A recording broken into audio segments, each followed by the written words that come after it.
झारखंड विधानसभा के बजट सत्र में नियोजन नीति का मामला काफ़ी गंभीर होता नजर आ रहा है।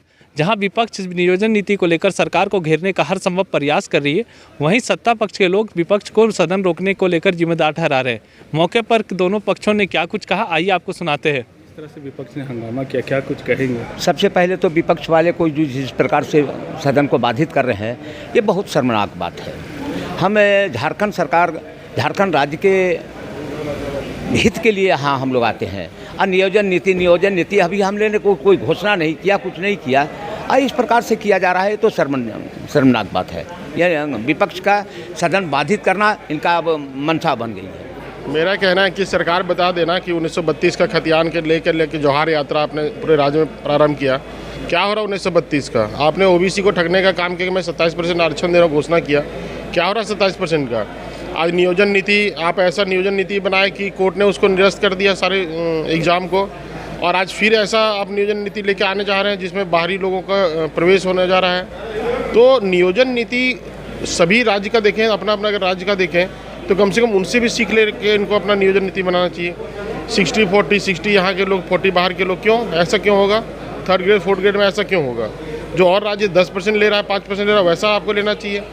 जब वही नीति आपका रहेगा तो फिर झारखंड बिहार से अलग होने का मतलब क्या हुआ? क्या आरक्षण मिल रहा है, क्या फ़ायदा मिल रहा है यहाँ के विद्यार्थियों का? लगातार एग्ज़ाम कैंसिल हो रहा है, उधर कोरोना का कालखंड रहा है, विद्यार्थी का उम्र सफ़र कर रहा है, तो ये सब कौन देखेगा? और सरकार चुप्पी साधे हुए है। सरकार चाहती है कि मैं किसी तरह अपना कोयला बेच करके, पत्थर बेच करके, बालू बेच करके मैं इधर से निकल जाऊँ, 5 साल अपना टाइम पूरा कर दो और यहाँ के युवा दर की ठोकरें खाते थे। बस यही चाहती है सरकार। सरकार जवाब दे, सदन में आके जवाब दे, क्या नियोजन नीति बना रही है वो सदन के पटल पे रखे। सब जानता जानना चाहती है। सर्वोच्च पंचायत है राज्य की, यहाँ बताना चाहिए सरकार को, लेकिन सभी स्तर पे सरकार फेल है। पहली बात तो हम लोग क्या मांग कर रहे हैं, आप सब लोगों ने देखे होंगे। हम लोग इतनी ही आवाज़ उठा रहे हैं कि भाई मुख्यमंत्री आकर के बतावे कि उन्होंने कौन सा क्या नियोजन नीति उन्होंने बनाया। और हम ही लोग नहीं बल्कि पूरे राज्य की जनता आज तक भ्रमित है। उनको समझ में नहीं आ रहा है कि सरकार ने कौन सा कैसी नियोजन नीति बनाई है। हम लोगों की बात छोड़ दीजिए, राज्य की जनता को भी छोड़ दीजिए। अगर उनके विधायक लोगों को भी आप सब लोग पूछेंगे या उनके मंत्री को भी पूछेंगे तो शायद वो लोग भी आपको नहीं बता पाएंगे कि वो लोगों ने क्या बनाया। तो हालत ये है। हम लोग तो इतना ही कह रहे हैं राज्य के मुख्यमंत्री को, बताइए भाई, आपने पूरे राज्य की यात्रा की, 1932 की आपने चर्चा करते रहे, बढ़िया ढोल गाँव क्या बोलते हैं पिटाते रहे, खूब खुशी आपने मनाए।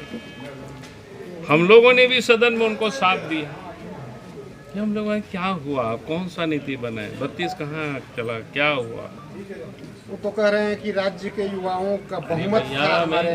हम तो राज्य के युवाओं का तो फिर 6-7 लाख युवाओं ने जो ट्रेंड किया है 60-40 नहीं चलते। ठीक बता दें, फिर वो कौन युवा है? बीजेपी का प्रोपेगेंडा बताओ। अरे यार, बीजेपी का प्रोपेगेंडा बताओ। 6-7 लाख युवा अगर आज विरोध कर रहे हैं, झारखंड की जनता, झारखंड के नौजवान, तो वहाँ बीजेपी कहाँ है? बीजेपी तो उन नौजवानों के साथ है, उन लोगों के साथ है। इसीलिए राज्य की इतनी छोटी सी बातें हैं, मुख्यमंत्री को आकर के बतानी चाहिए सदन में खड़े होकर के। कौन बहुत बड़ी बात तो हम लोगों ने कही नहीं उनसे। अगर इतनी भी बताने को डर रहे हैं, शर्मा रहे हैं, या पता नहीं क्या हो रहा है मुख्यमंत्री जी को, तो ये तो हम लोग मांगेंगे, ये तो हम लोग का अधिकार बनता है। नहीं तो फिर झारखंड की जनता कहेगी कि भाई आप लोग चुप क्यों रहे, सरकार से क्यों नहीं पूछे, सदन चल रहा है। हाँ, सदन चलते अगर उन्होंने कुछ नहीं किया होता तो शायद हम लोग नहीं पूछते। हम लोग कहते कि कब कर रहे हो, ये बात हम लोग उनसे पूछते। लेकिन अब तो उन्होंने किया है तो फिर उनको बताना पड़ेगा। और इतने के लिए ही हम सब लोग सदन में बार बार आवाज़ उठाना पड़ता है। अपने को भी अच्छा नहीं लगता है भाई, इतनी छोटी सी बात अगर मुख्यमंत्री ने कैबिनेट से निर्णय लिया, अगर उस निर्णय को भी मुख्यमंत्री अपने मुख से बताने में संकोच कर रहे हैं, बताने में वो डर रहे हैं, या क्या हो रहा है पता नहीं, ये तो मुख्यमंत्री ही बता पाएंगे। तो ये गलत है कि नहीं है, बताइए आप ही लोग। उसको क्या दिक्कत है? कितना बड़ा मांग हम लोगों ने कहा, कितनी बड़ी बातें हम लोगों ने कहा, उन्होंने तो छोटी सी बातें कही, तो इतना ही तो मुख्यमंत्री को करना है। मावला जी, राजीव अरुण एक्का वाला जो प्रकरण है, हाँ, उसमें असली न्यायिक आयोग का गठन मुख्यमंत्री ने किया है, सरकार ने किया है। क्या लगता है जो इससे ईडी ने भी पूछताछ जो आपकी मांगे हैं वो पूरी हो रही? देखिए, आपने देखे होंगे पहले भी मुख्यमंत्री किस प्रकार से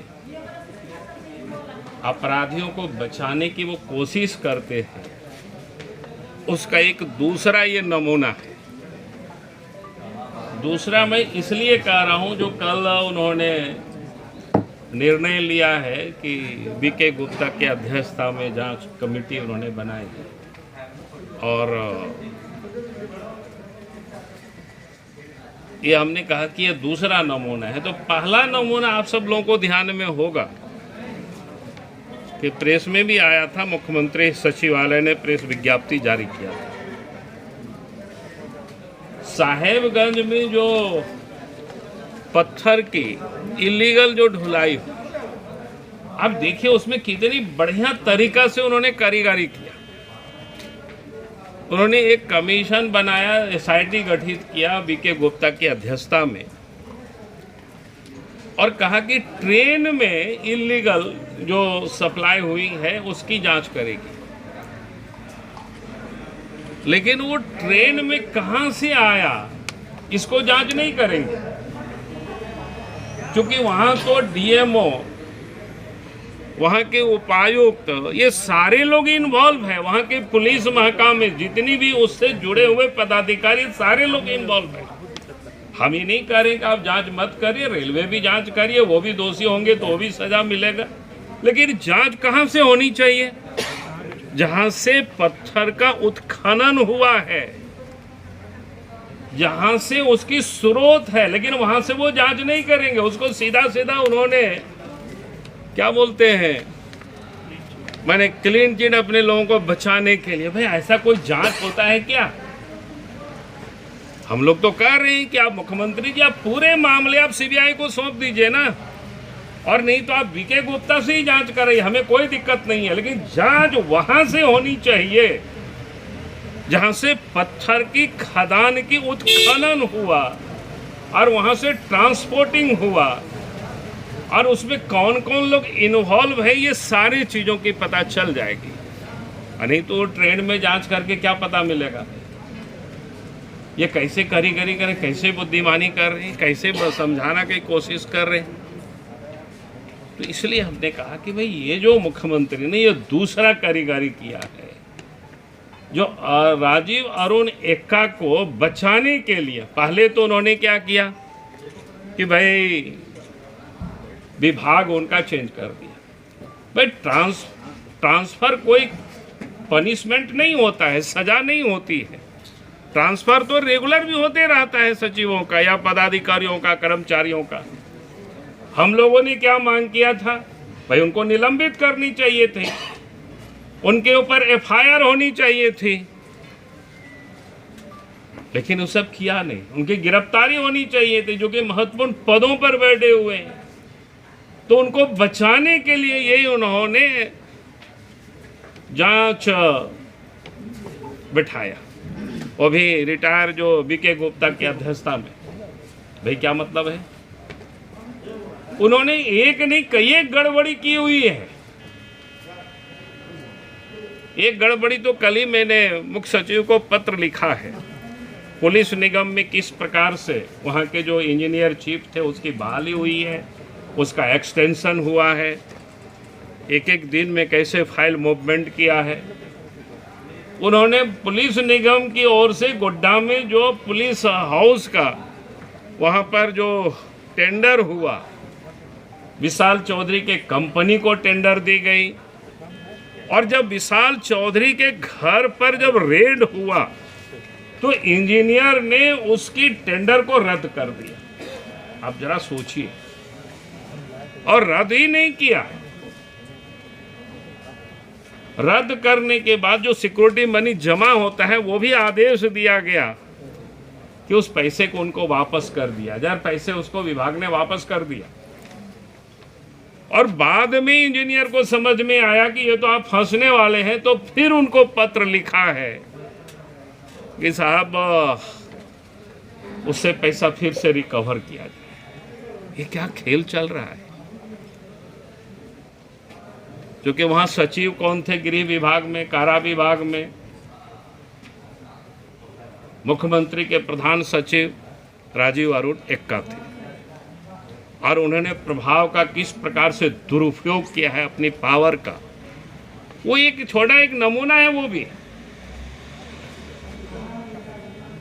तो इसलिए हमने कहा कि मुख्यमंत्री जी को कायदे से कार्रवाई करनी नहीं करेंगे तो फिर ऊपर की जांच एजेंसी है, आज नहीं तो कल उस पर कार्रवाई होगी, तो फिर मुख्यमंत्री भी तैयार रहे उसके लिए।